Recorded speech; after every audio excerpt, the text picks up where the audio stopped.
പരിശുദ്ധാത്മാവേ സഹായക, നിരന്തരമെന്നെ സഹായിക്കണേ. നിത്യവും കൂടെ വസിക്കുന്നോനേ, അഭിഷേകത്തിൻ അഗ്നി നിറച്ചിടണേ.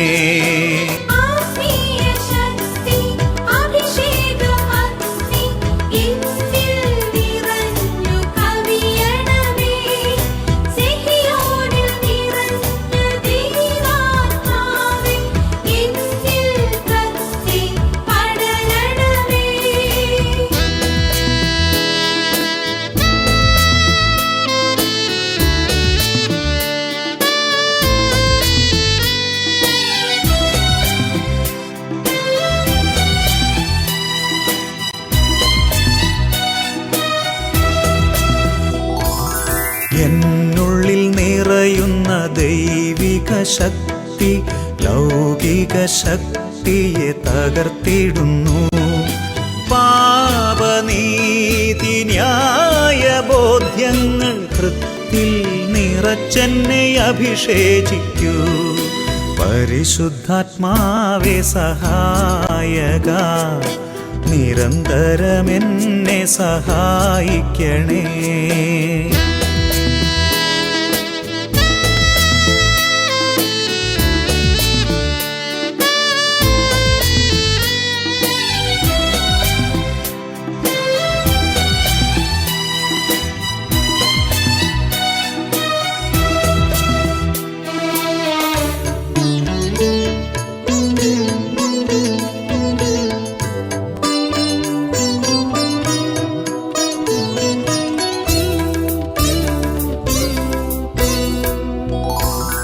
വചനം പഠിക്കുവാൻ കൃപ ചൊരിയണമേ, അനുസ്മരിച്ചിടാനും വരമരുളൂ. ദൈവപുത്രന് സാക്ഷ്യമേകാൻ അഭിഷേക അഗ്നിയെ ജ്വലിപ്പിച്ചിടൂ.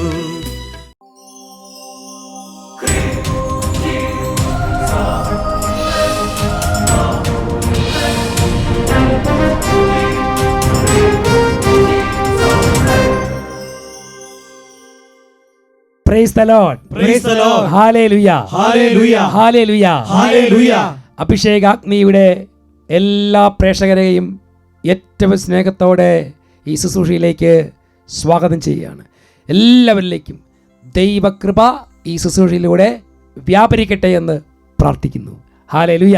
ഹല്ലേലൂയ. ഹല്ലേലൂയ. ഹല്ലേലൂയ. പ്രിയപ്പെട്ട സഹോദരങ്ങളെ, ഈ ശുശ്രൂഷയിലൂടെ ദൈവം അനേകർക്ക് അഭിഷേകവും വിടുതലും സൗഖ്യങ്ങളും എല്ലാം നൽകിക്കൊണ്ടിരിക്കുകയാണ്. കർത്താവിന് നമുക്ക് നന്ദി പറയാം. നമുക്ക് വചന ശുശ്രൂഷയിലേക്ക് പ്രവേശിക്കുന്നതിന് മുമ്പ് ഒന്ന് പാട്ടൊക്കെ പാടി ദൈവത്തെ ആരാധിച്ച്, ദൈവത്തെ സ്തുതിച്ച് ആരാധിച്ച് പ്രാർത്ഥിച്ച് വചനം ശ്രവിക്കാം. ഇപ്പം നമുക്ക് എന്ന് എഴുന്നേറ്റ് നിൽക്കുക. എല്ലാവരും പ്രാർത്ഥിക്കണം. കർത്താവിൻ്റെ പരിശുദ്ധാത്മാവിൻ്റെ സാന്നിധ്യം നിങ്ങൾ നിറയാൻ വേണ്ടി പ്രാർത്ഥിക്കണം. അതിശക്തമായ അഭിഷേകം നിങ്ങളുടെ കുടുംബത്തിലേക്ക് നിറയാൻ വേണ്ടി പ്രാർത്ഥിക്കണം. നിങ്ങളുടെ തടസ്സങ്ങൾ മാറാൻ ദൈവം ഇന്ന് ഇറങ്ങി വരണം. പ്രാർത്ഥിക്കണം. എല്ലാവരും പ്രാർത്ഥിക്കുകയാണ്. രണ്ട് കരങ്ങൾ ഉയർത്തി പിടിക്കാം. കർത്താവ് നിങ്ങൾക്ക് വേണ്ടി വഴികൾ തുറക്കും. കർത്താവ് നിങ്ങൾക്ക് വേണ്ടി ബന്ധനങ്ങൾ അഴിക്കും. കർത്താവ് നിങ്ങളുടെ രോഗങ്ങളെ സൗഖ്യപ്പെടുത്തും. ഇതാ കർത്താവിന്റെ അഭിഷേകം വ്യാപരിക്കുന്നു. രണ്ട് കരങ്ങൾ ഉയർത്തി ഉറക്കെ സ്തുതിക്കട്ടെ. ഹല്ലേലൂയ. ഹല്ലേലൂയ. ആരാധന ആരാധന ആരാധന ആരാധന ആരാധന ആരാധന ആരാധന ആരാധന ആരാധന ആരാധന. ശക്തമായ അഭിഷേകം നൽകട്ടെ. ഹല്ലേലൂയ. ഹല്ലേലൂയ. ആരാധന. കർത്താവിന്റെ ശക്തി വ്യാപരിക്കട്ടെ. കരമടിച്ച്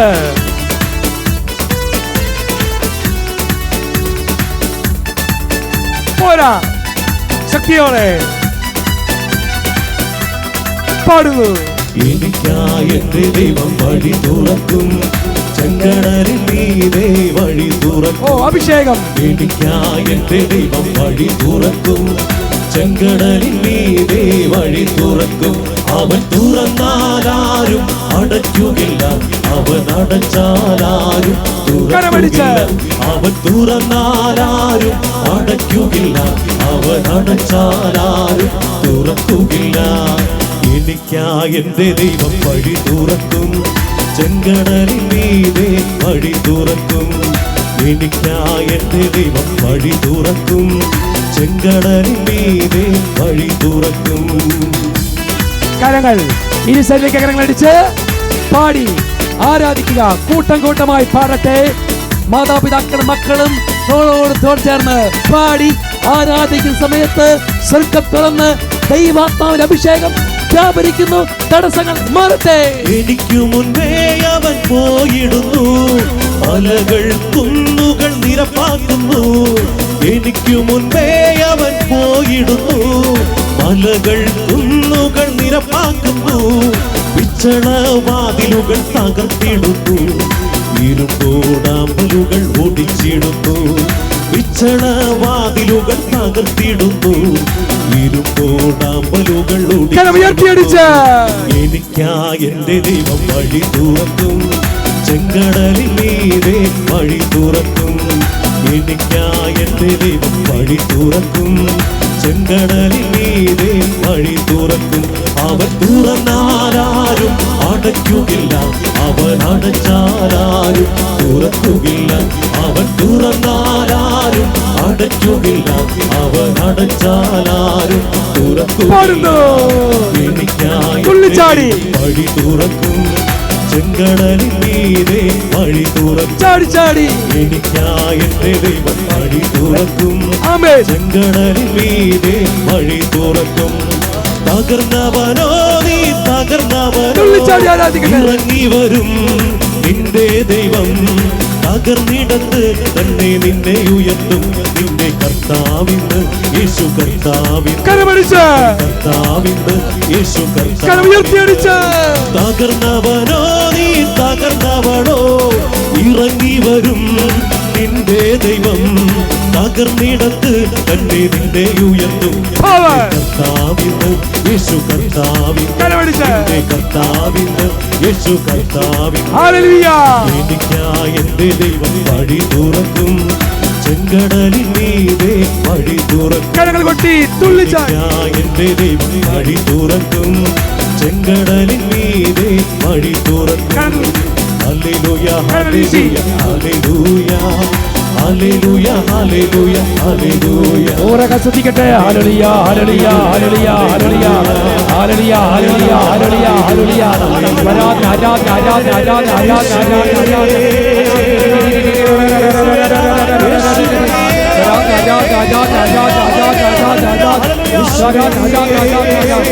ഉച്ചത്തിൽ വിളിക്കുന്ന ഈശോ.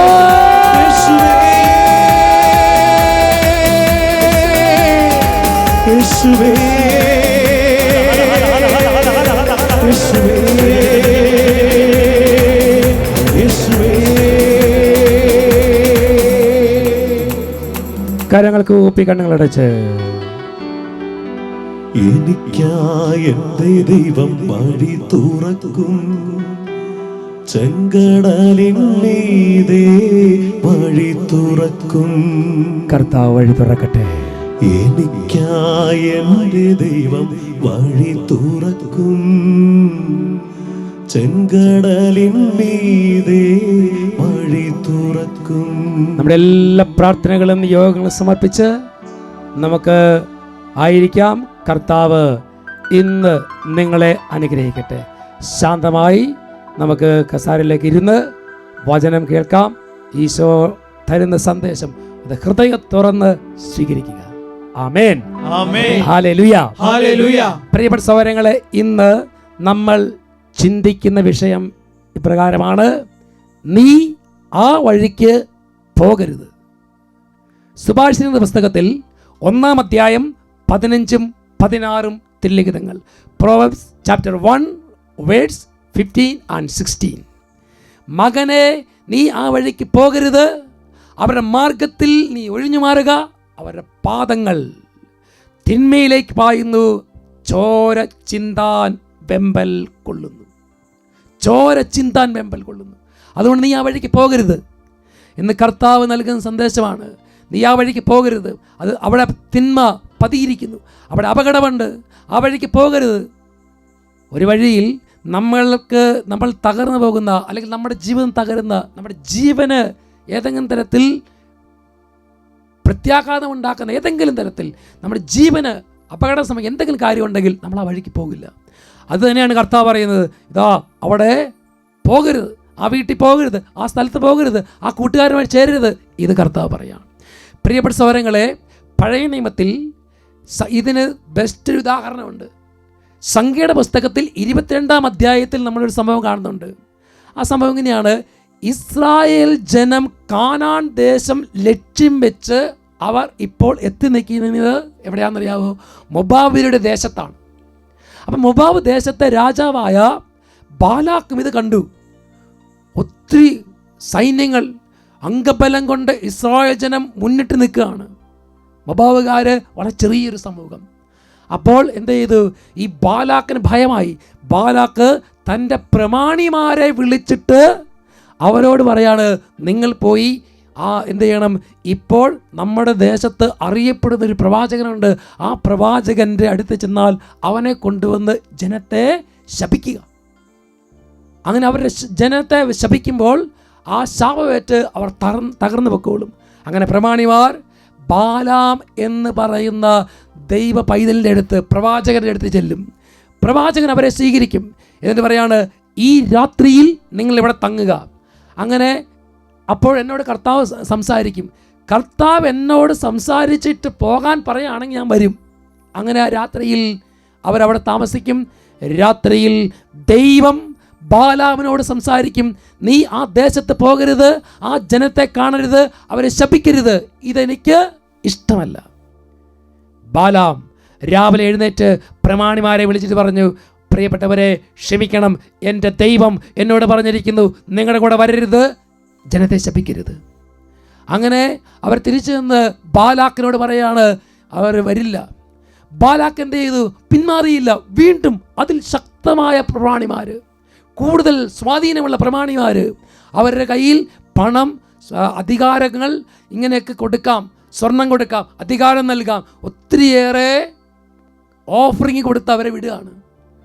അത് കാണുമ്പോൾ ബാലാം പ്രവാചകൻ ദൈവം പറഞ്ഞ വാക്ക് മറന്നിട്ട് പറയാണ്, ഈ രാത്രിയിൽ നിങ്ങൾ ഇവിടെ താമസിക്കുക, നാളെ ഞാൻ നിങ്ങളോട് കാര്യം പറയാം.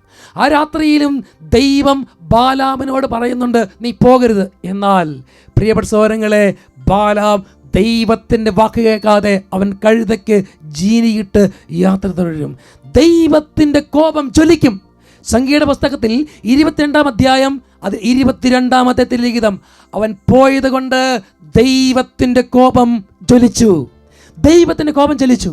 അങ്ങനെ അത് വകവെക്കാതെ മുമ്പോട്ട് പോയ ബാലാം പ്രവാചകൻ്റെ കഴുത വഴിയിൽ നിന്ന് എടുത്ത് വയലിലേക്ക് ചാടും.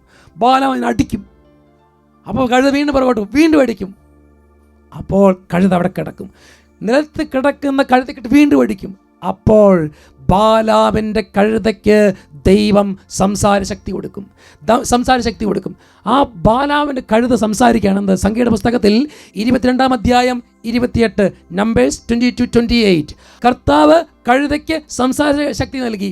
3 പ്രാവശ്യം എന്നെ അടിക്കാൻ ഞാൻ നിന്നോട് എന്ത് ദ്രോഹമാണ് ചെയ്തത്? 3 പ്രാവശ്യം നീ എന്നെ അടിക്കാൻ ഞാൻ നിന്നോട് എന്ത് ദ്രോഹം ചെയ്തു? കഴുത ചോദിക്കുക. അപ്പൊ ബാലാം തിരിച്ച് കഴുതയോട് മറുപടി പറയാണ്. സംഖ്യയുടെ പുസ്തകം 22-ാം അധ്യായം 29-ാമത്തെ ലിഖിതം. ബാലാം കഴുതയോട് പറഞ്ഞു, നീ എന്നെ അവഹേളിച്ചു, വാളുണ്ടായിരുന്നെങ്കിൽ നിന്നെ ഞാൻ കൊല്ലുമായിരുന്നു. അത്രയേറെ കലിപ്പ്. കഴുത ചോദിച്ചു, ഞാൻ നിന്നോട് എന്ത് ദ്രോഹം ചെയ്തു? അവൻ പറയാം, നീ എന്നെ അവഹേളിച്ചു, എനിക്ക് നാണക്കേടുണ്ടായി. പ്രിയപ്പെട്ട സഹോദരങ്ങളെ, അപ്പോൾ കഴുത സംസാരിക്കുകയാണ്. 22-ാം അധ്യായത്തിൽ 30-ാമത്തെ ലിഖിതം, നമ്പേഴ്സ് 22-30. കഴുത വീണ്ടും തിരിച്ച് സംസാരിക്കുകയാണ്. കഴുത ബാലാമിനോട് ചോദിച്ചു, ഇന്ന് വരെ നീ സഞ്ചരിച്ചിരുന്ന നിന്റെ കഴുതയല്ലേ ഞാൻ? ഇതിനു മുമ്പ് ഒരിക്കലെങ്കിലും നിന്നോട് ഞാൻ ഇങ്ങനെ പ്രവർത്തിച്ചിട്ടുണ്ടോ? ബാലാം പറഞ്ഞു സമ്മതിച്ചു, ഇല്ല. പിന്നെ നീ എന്തിനു ഇത് ചെയ്തു? പ്രിയപ്പെട്ട സഹോദരങ്ങളെ, അത് പറഞ്ഞു കഴിഞ്ഞപ്പോൾ തന്നെ ബാലാമിൻ്റെ കണ്ണിന് ദൈവം കാഴ്ചശക്തി കൊടുക്കുകയാണ്. അവൻ കാണുകയാണ് എന്തുകൊണ്ടാണ് കഴുത മുമ്പോട്ട് പോകാതെ വലത്തേക്ക് ചാടിയത്. ഇതാ കഴുതയുടെ മുമ്പിൽ ഊരിപ്പിടിച്ച വാളുമായി നിൽക്കുന്ന ഒരു ദൈവദൂതൻ. ആ ദൈവദൂതനെ കണ്ടിട്ടാണ് കഴുത ഭയന്ന് വിളിച്ചത്. പ്രിയപ്പെട്ട സഹോദരങ്ങളെ, കർത്താവിൻ്റെ ശക്തി തിരിച്ചറിഞ്ഞ ബാലാം പൊട്ടിക്കരയാണ്. ബാലാനോട് പറഞ്ഞു, നീ ചെയ്ത് ശരിയായില്ല, എൻ്റെ വാക്ക് കേൾക്കാതെ നീ ആ വഴിക്ക് പോയത് കൊണ്ട് ഞാൻ, എന്നിട്ട് ദൂതൻ പറയുന്നുണ്ട്, ദൂതൻ പറയുന്നുണ്ട്, നീ മുമ്പോട്ടെങ്ങാനും വന്ന് കഴുത വീണ് ഇതുകൊണ്ട് നീ രക്ഷപ്പെട്ടു. മുമ്പോട്ട് വന്നിരുന്നെങ്കിൽ എൻ്റെ കയ്യിലിരുന്ന വാള് നിൻ്റെ കഴുത്തിൽ പതിയുമായിരുന്നു. അപ്പോൾ പ്രിയപ്പെട്ട സഹോദരങ്ങളെ, ബാലാമിൻ്റെ ഹൃദയം അലിഞ്ഞു. ബാലാം പൊട്ടിക്കരയാണ്. അപ്പോൾ ബാലാം പറയാണ്, ബാലാം പൊട്ടിക്കരഞ്ഞ് ഞാൻ പാപം ചെയ്തു പോയി, എനിക്ക് തെറ്റുപറ്റിപ്പോയി. സംഖ്യയുടെ പുസ്തകത്തിൽ 22-ാം അധ്യായം 34-ാം അധ്യായത്തിൽ ലിഖിതം. അപ്പോൾ ബാലാം കർത്താവിൻ്റെ ദൂതനോട് പറഞ്ഞു, ഞാൻ പാപം ചെയ്തു പോയി, അങ്ങ് എനിക്കെതിരെ വഴിയിൽ നിന്നത് ഞാൻ അറിഞ്ഞില്ല. അങ്ങയുടെ ദൃഷ്ടിയിൽ തിന്മയെങ്കിൽ ഞാൻ തിരിച്ചു പൊക്കോളാം, അങ്ങയുടെ ദൃഷ്ടിയിൽ തിന്മയെങ്കിൽ ഞാൻ തിരിച്ചു പൊക്കോളാം. അവൻ പൊട്ടിക്കരഞ്ഞു. ഇത് തന്നെയാണ് കർത്താവ് നമുക്ക് നൽകുന്ന സന്ദേശം. ഇന്ന വഴിയെ പോകരുത്, ഇന്നത് ചെയ്യരുത്. എന്താ, ഞായറാഴ്ച പള്ളിയിൽ പോകണം, അന്ന് ബിസിനസ് ചെയ്യാനുള്ള സമയമല്ല. ഞായറാഴ്ച തോന്നിയാസ പ്രവർത്തികൾ ചെയ്യാനുള്ള സമയമല്ല. അന്ന് മദ്യപിക്കാനോ കൂട്ടുകാരോട് കൂടാനോ അല്ല സമയമല്ല. അന്ന് പ്രാർത്ഥനയ്ക്കും ദൈവിക കാര്യത്തിന് വേണ്ടി മാറ്റിവെച്ച ദിവസം. ദൈവവചനം പറയാണ്, നീ വ്യഭിചാരം ചെയ്യരുത്, ആ വഴി ചെയ്യാനുള്ള വഴിക്ക് നീ പോകരുത്, നീ മദ്യപിക്കരുത്. നീ ഇങ്ങനെ പല കാര്യങ്ങൾ ദൈവ പൈതലിനോട് ദൈവം പറയുന്നുണ്ട്. ഇതല്ല നിൻ്റെ വഴി. സൽമാർഗത്തിൽ സഞ്ചരിക്കുക, നല്ല മാർഗത്തിൽ സഞ്ചരിക്കുക, അശുദ്ധിയുടെ വഴിയെ പോകരുത്. ഇത് പലരിലൂടെ, ചിലപ്പം ഗുരുക്കന്മാരായിരിക്കാം, അല്ലെങ്കിൽ മറ്റ് പലരും നമുക്ക് താക്കീതായിട്ടും അത് ഉപദേശമായിട്ട് നമുക്ക് തരും. പക്ഷെ നമ്മൾ സ്വീകരിക്കില്ല. അത് ദൈവത്തിൻ്റെ വാക്കുകളാണ്. നമുക്ക് തിരിച്ചറിവ് കിട്ടണം. യെശയ്യാ പ്രവചനത്തിൽ 30-ാം അധ്യായം അതിൽ 21-ാം അധ്യായത്തിൽ ലിഖിതം, നീ വലത്തോട്ടോ ഇടത്തോട്ടോ തിരിയുമ്പോൾ നിന്റെ കാതുകളുടെ പിന്നിൽ നിന്നൊരു സ്വരം ശ്രമിക്കും, ഇതാണ് വഴി, ഇതിലേ പോകുക, ഇതാണ് വഴി, ഇതിലേ പോകുക. ഇത് ചെയ്യരുത് എന്ന് പറഞ്ഞാൽ ചെയ്യരുത്. പ്രിയപ്പെട്ട സഹോദരങ്ങളെ, അങ്ങനെ ദൈവം പറഞ്ഞ വാക്ക് കേട്ട് അനുസരിച്ച അപ്പോൾ തന്നെ ദൈവം പ്രവർത്തിക്കും. ഇപ്പം ഞാനൊരു സാക്ഷ്യം കാണിച്ചു തരാം. ദൈവം പറഞ്ഞു, നിൻ്റെ കടയിൽ ഇതാ ലഹരി വസ്തുക്കളുണ്ട്, അത് ദൈവം ഇഷ്ടപ്പെടുന്നില്ല, കർത്താവ് അത് ആഗ്രഹിക്കുന്നില്ല. ആ മനുഷ്യൻ ഒരു ചെറിയ കടയാണെങ്കിലും അതെടുത്ത് കത്തിച്ച് കളഞ്ഞു. നീ ഞായറാഴ്ച കട തുറക്കുന്നത് എനിക്കിഷ്ടമല്ല, അല്ലെങ്കിൽ അത് ദൈവഹിതമല്ല, അത് പരിശുദ്ധാത്മ പ്രവൃത്തിയല്ല, തുറക്കരുത്. ആ കട അടച്ചു. പ്രിയപ്പെട്ട സഹോദരങ്ങളെ, ആ പാവപ്പെട്ട മനുഷ്യനെ ദൈവം ആ കാര്യം അനുസരിച്ച് ഒറ്റ കാര്യം കൊണ്ട് തന്നെ ദൈവം അഭിഷേകം ചെയ്തു. നമുക്കൊന്ന് ശ്രദ്ധിക്കാം. എൻ്റെ പേര് ആൻ്റണി. ഞാൻ കോതാനം രൂപതയിൽ കുളപ്പുറം ഇടവകയിൽ നിന്ന് വരുന്നു. എനിക്കുണ്ടായ അനുഭവം, ഒരു 3 മാസം മുമ്പ് ഞങ്ങളുടെ ഫൊറോനാപ്പള്ളിയിൽ പൈങ്ങോട്ടൂർ ഇടവകയിൽ സാംസൺ അച്ഛൻ്റെ ഒരു സുവിശേഷ കൺവെൻഷൻ ഉണ്ടായിരുന്നു. ഫാദർ സാംസൺ. ഞാൻ അതിൽ പങ്കെടുത്തു. ഞാൻ പങ്കെടുക്കുമ്പോൾ എനിക്ക് നല്ല സാമ്പത്തിക ബാധ്യതയുണ്ടായിരുന്നു. എൻ്റെ മകളുടെ വിവാഹത്തിന് വേണ്ടി ഒരു വ്യക്തി എനിക്ക് 2,47,000 രൂപ വായ്പ തന്നിരുന്നു. 6 മാസം കൂടുമ്പോഴേ അയാൾ നാട്ടിൽ വരുവുള്ളൂ. 2 പ്രാവശ്യം വന്നു, 3ാമത്തെ പ്രാവശ്യം വരുമ്പോഴെങ്കിലും പൈസ കൊടുക്കണം എന്ന് പറഞ്ഞിരുന്നു. ഇതിനിടയിൽ ഞാൻ ഈ പ്രസംഗം കേൾക്കുമ്പോൾ ഇവിടെ സേവനമനുഷ്ഠിക്കുന്ന വിൽസൻ്റെ ബ്രദർ ഒരു സാക്ഷ്യം പറയുകയുണ്ടായി. അയാളുടെ ബിസിനസ് എങ്ങനെ നശിച്ചു എന്നും വീണ്ടും എങ്ങനെ നന്നായി എന്നും അപ്പോൾ ഉള്ളൊരു സാക്ഷ്യം പറഞ്ഞു. ആ സാക്ഷ്യത്തിൽ ഇങ്ങനെയാണ് പറഞ്ഞത്, ഞായറാഴ്ച ദിവസങ്ങളിൽ കമ്പനി തുറക്കുമായിരുന്നു. കമ്പനിയിൽ അല്പം മദ്യപാനമൊക്കെ ഉണ്ടായിരുന്നു, ലഹരി വസ്തുക്കളൊക്കെ ഉണ്ടായിരുന്നു. അതെല്ലാം ഉപേക്ഷിച്ച് കഴിഞ്ഞപ്പോൾ വീണ്ടും സാമ്പത്തികമൊന്നും ഉണ്ടായി, ഇപ്പോൾ നല്ല സ്ഥിതിയിൽ ഓടുന്നു എന്ന് പറഞ്ഞു. ഞായറാഴ്ച പുതിയത് ആദ്യം മദ്യപാനവും പിന്നെ ഇത്തിരി സാധനം വെള്ളടിയും അല്ലേ, അതൊക്കെ ആദ്യത്തെ കാലം. അപ്പോഴാണ് വചനം കേട്ട് കഴിഞ്ഞപ്പോൾ അതെല്ലാം ഉപേക്ഷിച്ച് ഞായറാഴ്ച വർക്ക് നിർത്തി, പിന്നെ വെള്ളടി നിർത്തി, പിന്നെ കർത്താവിന് 1-ാം സ്ഥാനം കൊടുത്തു. പിന്നെ വെള്ളിയാഴ്ച എന്ന് പറഞ്ഞൊരു ദിവസം ഉണ്ടെങ്കിൽ വെള്ളിയാഴ്ച എല്ലാം കർത്താവിനെ ഏൽപ്പിച്ചിട്ട് ഇവിടെ വന്നിരിക്കും. അങ്ങനെ കർത്താവിന് 1-ാം സ്ഥാനം കൊടുത്ത് പിന്നെ 2ാമതൊരു ചെറിയ ബിസിനസ് തുടങ്ങി. അങ്ങനെ ഇത് പറഞ്ഞപ്പോൾ എൻ്റെ മനസ്സിലെന്ത് തോന്നി, നല്ല ഉയർച്ച ദൈവം കൊടുത്തു അല്ലേ. എനിക്കും കടബാധ്യതയുണ്ടല്ലോ, എനിക്കൊരു ചെറിയ കടയുണ്ട്, ഞായറാഴ്ച ദിവസം ഇനി കട തുറക്കണ്ട എന്ന് വിചാരിച്ചു. എന്നാൽ ഏറ്റവും കൂടുതൽ കച്ചവടമുള്ള ദിവസം ഞായറാഴ്ച ആയിരുന്നു. അത് പ്രത്യേക സാധനമാണ്. അപ്പം ഞാൻ തേനിട്ടിട്ട് ഈച്ചനെ പിടിക്കുന്ന മാതിരിയാണ്. അതായത് ഞായറാഴ്ച ഭയങ്കര ഒരു ബഹളമൊക്കെ കാണിക്കും. അപ്പം നമ്മൾ വിചാരിക്കും ഞായറാഴ്ചയാണ് ഏറ്റവും കൂടുതൽ കച്ചവടമുള്ള ദിവസം. അപ്പം ഞാൻ ഞായറാഴ്ച കച്ചവടം വേണ്ടാന്ന് വെച്ചു. അതിനിടയിൽ പറഞ്ഞു, ലഹരി വസ്തുക്കൾ ഉണ്ടെങ്കിലും നശിപ്പിച്ച് കളയണം, അത് നല്ലതാണെന്ന് പറഞ്ഞു. കുറേ വീഡിയോ സിഗരറ്റ് ഇരിപ്പുണ്ടായിരുന്നു. കടയിലാണോ വീട്ടിലാണോ? കടയിൽ. കടയിൽ കുറച്ച് കടയിലത്തെ സാധനം എടുത്ത് നശിപ്പിക്കണ സാധനം 10 വർഷമായിട്ട് വീഡിയോ സീറിന് വിറ്റുകൊണ്ടിരുന്നതാണ്. എന്ത് ദൈവപിതാ. സംസർജൻ അതിൽ പോകുന്ന സമയത്ത് ഞാനതെടുത്ത് ഒരു കുറ്റിയുടെ മുകളിൽ വെച്ചിട്ട് എല്ലാത്തിനും തീയിട്ടു, എല്ലാം നശിപ്പിച്ചു കളഞ്ഞു. എല്ലാം പുകവലി വസ്തുക്കളെല്ലാം തീയിട്ട് കളഞ്ഞു. ഈ അവസരത്തിൽ ഒരു 2 ആഴ്ച കഴിഞ്ഞപ്പോൾ ഞാൻ ഈ കാശ് കൊടുക്കാനുള്ള വ്യക്തി എൻ്റെ കടയിൽ വന്നു. ഞാനൊരു കാര്യം പറയാൻ വന്നതാണെന്ന് പറഞ്ഞു. അപ്പോൾ ഞാൻ പറഞ്ഞു, ചേട്ടാ പൈസ തരാനാണെങ്കിൽ ഒരു 2 മാസത്തേക്കും കൂടി അവധി തരണം, ഇപ്പോൾ എൻ്റെ പൈസയില്ല. അപ്പോൾ ആ ചേട്ടൻ പറഞ്ഞു, ഞാൻ പൈസയ്ക്ക് വന്നതല്ല, ജോർജിനോടൊരു കാര്യം പറയാം, ആൻ്റണിയോടൊരു കാര്യം പറയാൻ വേണ്ടി വന്ന, ജോർജ് നാളെ എന്നെ വിളിക്കണേ, ജോർജിനോടൊരു കാര്യം പറയാൻ വേണ്ടി വന്നതാണെന്ന് പറഞ്ഞു. എന്നാ ചേട്ടാ എന്ന് ചോദിച്ചു. എനിക്ക് തരാനുള്ള 2,47,000 രൂപ എനിക്ക് തരണ്ട. അത് വിട്ടു തന്നു. വിട്ടു. അതെ, കംപ്ലീറ്റ് പൈസയും എനിക്ക് തരണ്ട എന്ന് പറഞ്ഞു. എൻ്റെ മകളുടെ വിവാഹത്തിന് വേണ്ടി ഞാൻ തന്നതാണ്, എനിക്ക് ആ പൈസ തിരിച്ചു തരണ്ട. ജോർജ് നല്ല രീതിയിൽ കച്ചവടം നടത്തി മുന്നോട്ട് പോകട്ടെ, എനിക്ക് വേണ്ടി പ്രാർത്ഥിക്കുകയും ചെയ്യണമെന്ന് പറഞ്ഞു. ഞാൻ അതിന് പ്രത്യേകം നന്ദി പറയുന്നു. നോക്കിയ ദൈവത്തിൻ്റെ വചനം അനുസരിക്കാൻ തീരുമാനിച്ചപ്പോൾ ദൈവം അനുഗ്രഹിച്ചതുണ്ടോ? എന്താ ദൈവം വചനം അനുസരിക്കാൻ തീരുമാനിച്ചത്? ദൈവത്തിൻ്റെ ബൈബിളിൽ ഇങ്ങനെയാണ് പറയണത്. നിയമാവർത്തന പുസ്തകം 28-ാം അധ്യായം 1 തൊട്ട് 3 വരെ വാക്യങ്ങൾ ഒന്ന് വായിച്ചു നോക്കിക്കേ. നിൻ്റെ ദൈവമായ കർത്താവിൻ്റെ വാക്ക് കേട്ട് ഇന്ന് ഞാൻ നിനക്ക് നൽകുന്ന കൽപ്പനകളെല്ലാം സൂക്ഷ്മമായി പാലിക്കുമെങ്കിൽ അവിടുന്ന് നിന്നെ ഭൂമിയിലെ മറ്റെല്ലാ ജനതകളെക്കാൾ ഉന്നതനാക്കും. അവിടുത്തെ വചനം ശ്രവിച്ചാൽ അവിടുന്ന് ഈ അനുഗ്രഹങ്ങളെല്ലാം നിൻ്റെ മേൽ ചൊരിയും. നഗരത്തിലും വയലിലും കച്ചവട പീടികയിലും നീ അനുഗ്രഹീതനായിരിക്കും. Praise the Lord. നമ്മൾ എവിടെയാണ് പോണത്? സ്കൂളിൽ അനുഗ്രഹീതനായിരിക്കും, വയലിൽ അനുഗ്രഹീതനായിരിക്കും, അടുക്കളയിൽ അനുഗ്രഹീതനായിരിക്കും, കച്ചവടപ്പീടികയിൽ അനുഗ്രഹീതന. നമ്മൾ വചനം ശ്രവിച്ച് ഈ ആദ്യ വില്ലേജൊക്കെ വന്ന് വചനം കൂടുന്നതും കൺവെൻഷനിൽ നിന്ന് വചനം കൂടുന്നതും നിസ്സാര കാര്യമല്ല. വചനം ശ്രവിക്കുകയും വചനം അനുസരിച്ച് പാലിക്കാൻ വേണ്ടി തീരുമാനം ചെയ്യുമ്പോൾ തൊട്ട് കർത്താവിൻ്റെ അനുഗ്രഹം നമ്മുടെ മേൽ ഒഴുകാൻ തുടങ്ങും. ഹല്ലേലൂയ, ഹല്ലേലൂയ, ഹല്ലേലൂയ. പ്രിയപ്പെട്ട സഹോദരങ്ങളെ, കണ്ടോ ഈ സാക്ഷ്യം? ഒരു കൽപ്പന അനുസരിച്ചപ്പോൾ ദൈവം അനുഗ്രഹങ്ങൾ ഒരു കൂമ്പാരം തന്നെ. കർത്താവ് പറഞ്ഞ വഴിയെ പോയപ്പോൾ ദൈവം ആ കുടുംബത്തെ അനുഗ്രഹിച്ചത് കണ്ടോ? ആ കുടുംബത്തിൽ വീണ്ടും വീണ്ടും അനുഗ്രഹങ്ങളുടെ പെരുമഴ പെയ്തിറങ്ങി. ഹല്ലേലൂയ. ദാനിയേൽ പ്രവചനത്തിൽ 9-ാം അധ്യായം 10-ാമത്തെ ലിഖിതം. ദാനിയേൽ പ്രവചനം 9:10. ഞങ്ങളുടെ ദൈവമായ കർത്താവിൻ്റെ സ്വരം ഞങ്ങൾ ചെവിക്കൊണ്ടില്ല, അവിടുന്ന് തൻ്റെ ദാസന്മാരായ പ്രവാചകന്മാർ വഴി ഞങ്ങൾക്ക് നൽകിയ നിയമം ഞങ്ങൾ അനുസരിച്ചില്ല. അവിടുത്തെ ദാസന്മാരായ പ്രവാചകന്മാർ നൽകിയ നിയമം ഞങ്ങൾ അനുസരിച്ചില്ല. ഇത് പല നിയമങ്ങളുണ്ടെന്ന്, പല നിയമങ്ങൾ. കർത്താവ് പറഞ്ഞ വഴിക്ക് പോകണം, അതാര് തന്നെ ആയാലും. പ്രിയപ്പെട്ട സഹോദരങ്ങളെ, ഏതാണ്ട് 80 വയസ്സോളം പെന്തക്കോസ്ത സഭ വിശ്വാസത്തിൽ ജീവിച്ച് ശുശ്രൂഷകൾ ചെയ്ത് തിരുസഭയ്ക്കെതിരെയും വൈദികർക്കെതിരെയൊക്കെ സംസാരിച്ച്, വിശുദ്ധന്മാർക്കെതിരായി സംസാരിച്ച്, സഭയ്ക്കെതിരെ സംസാരിച്ചുകൊണ്ടിരുന്ന ദൈവപൈതലായിരുന്നു മാൽക്കം മഗ്രിഡ്ജ്. അദ്ദേഹത്തിന് ഒരു ദിവസം വിശുദ്ധയായ മദർ തെരേസയെ കാണാനായിട്ട് ഇടവന്നു. മദർ തെരേസയെ കണ്ടപ്പോൾ മദർ തെരേസയോട് ഇൻ്റർവ്യൂ ആണ് നടത്തുന്നത്. ഒരു ഇൻ്റർവ്യൂ നടത്തുകയാണ്.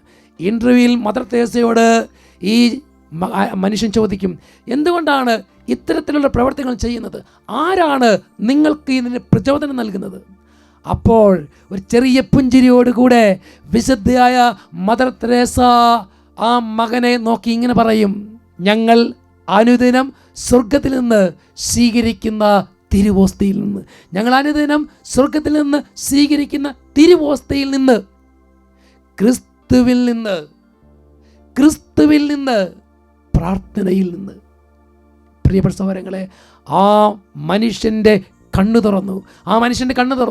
പ്രിയപ്പെട്ട സഹോദരങ്ങളെ, അങ്ങനെ കർത്താവിൻ്റെ വഴിക്ക് തിരുസഭയെ ആശ്രയിക്കുകയാണ്. വീണ്ടും തിരുസഭയിലെ വലിയൊരു വിശുദ്ധനാണ് വിശുദ്ധ ജോൺ ഹെൻറി ന്യൂമാൻ.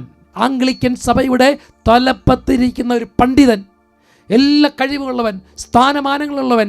അദ്ദേഹത്തിൻ്റെ ഇടവകയാണെങ്കിൽ ജനങ്ങളെല്ലാം അദ്ദേഹത്തെ സ്നേഹിച്ചിരുന്നു. അദ്ദേഹം ഒരു ദൈവസ്നേഹിയും കൂടിയായിരുന്നു. എന്നാൽ പ്രിയപ്പെട്ട സഹോദരങ്ങളെ, അദ്ദേഹത്തിന് പിന്നെ ഒരു ബോധ്യം കിട്ടുകയാണ്, തിരുസഭയിലൂടെ മാത്രമേ പരിശുദ്ധാത്മാവിൻ്റെ അഭിഷേകം, ദൈവത്തിൻ്റെ ചൈതന്യം സ്വീകരിക്കാൻ പറ്റുകയുള്ളൂ.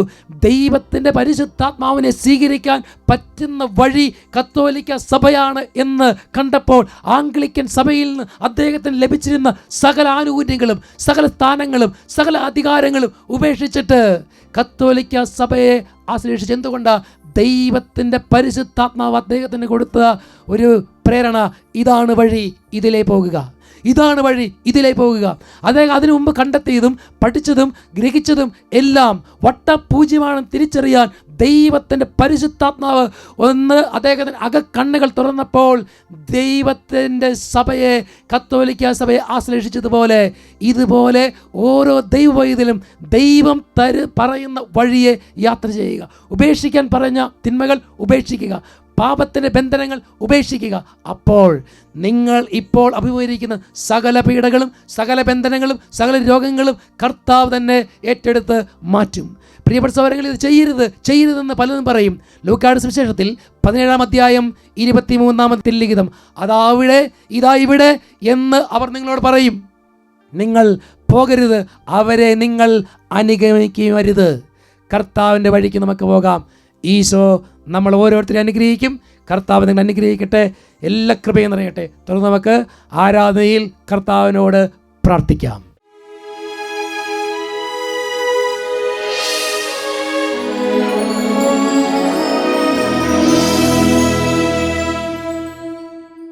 പ്രിയപ്പെട്ട സഹോദരങ്ങളെ,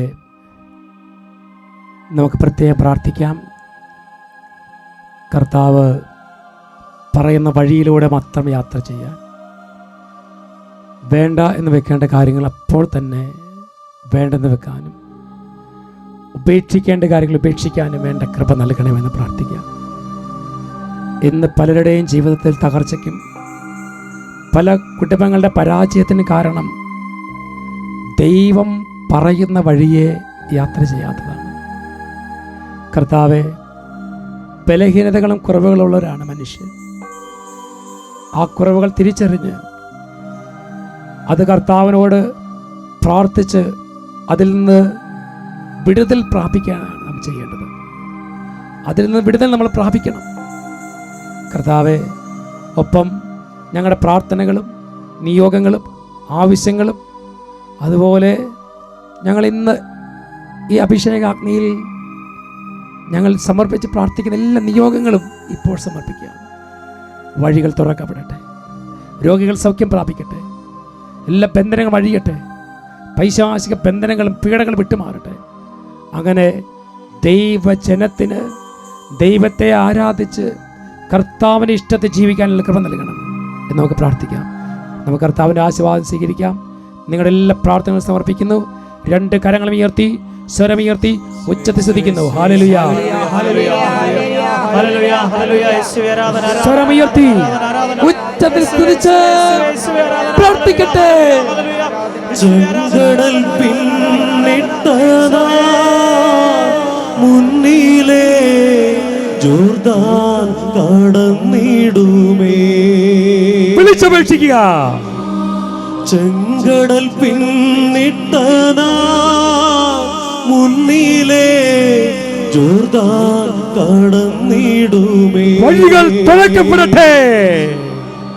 കടലിനു മീതെ നടന്നവൻ നമ്മെ മറുകര കാട്ടിത്തരും.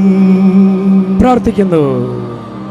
പ്രത്യാശ കൈവിടല്ലേ മനമേ, പ്രത്യാശ കൈവിടല്ലേ. ഉച്ചത്തിൽ വിളിക്കുന്നു ഈശോയേ. പ്രത്യാശ കൈവിടല്ലേ മനമേ, പ്രത്യാശ കൈവിടല്ലേ. തടവറ ഭേദിക്കും ദൈവമുണ്ടല്ലോ, പതറാതെ മുന്നേറുക, പതറാതെ മുന്നേറുക.